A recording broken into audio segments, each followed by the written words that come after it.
মাগুরায় ৮ বছরের এক শিশুকে দলবদ্ধ ধর্ষণের ঘটনার প্রতিবাদে ফুঁসে উঠেছে শিক্ষার্থীরা। বিভিন্ন বিশ্ববিদ্যালয়ের শিক্ষার্থীরা রাস্তায় কঠোর আন্দোলনে নেমেছে। রাজধানী ঢাকা থেকে শুরু করে দেশের বিভিন্ন প্রান্তে বিক্ষোভের ঢেউ ছড়িয়ে পড়েছে। শনিবার দিবাগত রাতে ধর্ষকদের সর্বোচ্চ শাস্তির দাবিতে ঢাকা আরিচা মহাসড়ক অবরোধ করেন জাহাঙ্গীরনগর বিশ্ববিদ্যালয়ের শিক্ষার্থীরা। এদিকে শাহজালাল বিজ্ঞান ও প্রযুক্তি বিশ্ববিদ্যালয়ের শিক্ষার্থীরা গভীর রাতে ছাত্রী হলের তালা ভেঙে প্রতিবাদ জানান। ঢাকা বিশ্ববিদ্যালয়ের শিক্ষার্থীরাও এই আন্দোলনে যুক্ত হয়েছেন। শনিবার মধ্যরাতে রাজু ভাস্কর্যে 2 ঘন্টার অবস্থান কর্মসূচি শেষে তারা সরকারকে 24 ঘন্টার আলটিমেটাম দেন। এর আগে গতকাল সন্ধ্যা 7টায় ধর্ষকদের প্রকাশ্য ফাঁসির দাবি জানিয়ে রোকেয়া হলের নারী শিক্ষার্থীরা মশাল মিছিল করেন। মিছিলটি রোকেয়া হলের সামনে থেকে শুরু হয়ে ভিসি চত্বর প্রদক্ষিণ করে আবার হলের সামনে ফিরে আসে। সেখানে শিক্ষার্থীরা ধর্ষকদের প্রকাশ্য মৃত্যুদণ্ড কার্যকর ও বিগত বছরগুলোর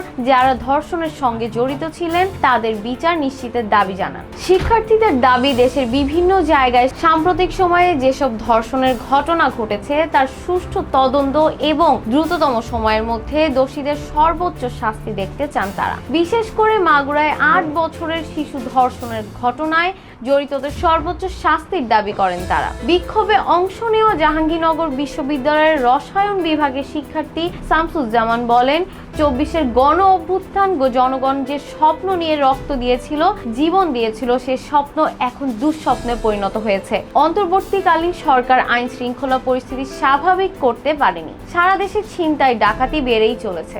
দেশের একের পর এক ধর্ষণের মতো ঘটনা ঘটে যাচ্ছে। সাধারণ মানুষ নিরাপত্তাহীনতায় ভুগছেন। অন্তর্বর্তীকালীন সরকারকে সাধারণ জনগণের নিরাপত্তা নিশ্চিত করতে হবে। 2020 সালে বাংলাদেশের ধর্ষণের সর্বোচ্চ শাস্তি মৃত্যুদণ্ড করা হলেও ধর্ষণের ঘটনা কমেনি। বিশ্লেষকরা বলেছেন, বাংলাদেশের বিচার ব্যবস্থা এবং আইনি কাঠামোর দুর্বলতার কারণে অপরাধীরা বারবার পার পেয়ে যাচ্ছে। শিক্ষার্থীরা হুঁশিয়ারি দিয়েছেন, বিচার নিশ্চিত না হলে তারা লাগাতার আন্দোলন চালিয়ে যাবেন। ধর্ষকদের দ্রুত বিচার হবে কিনা সরকারের পক্ষ থেকে কি উদ্যোগ নেওয়া হয়, এখন সেদিকে নজর পুরো দেশের।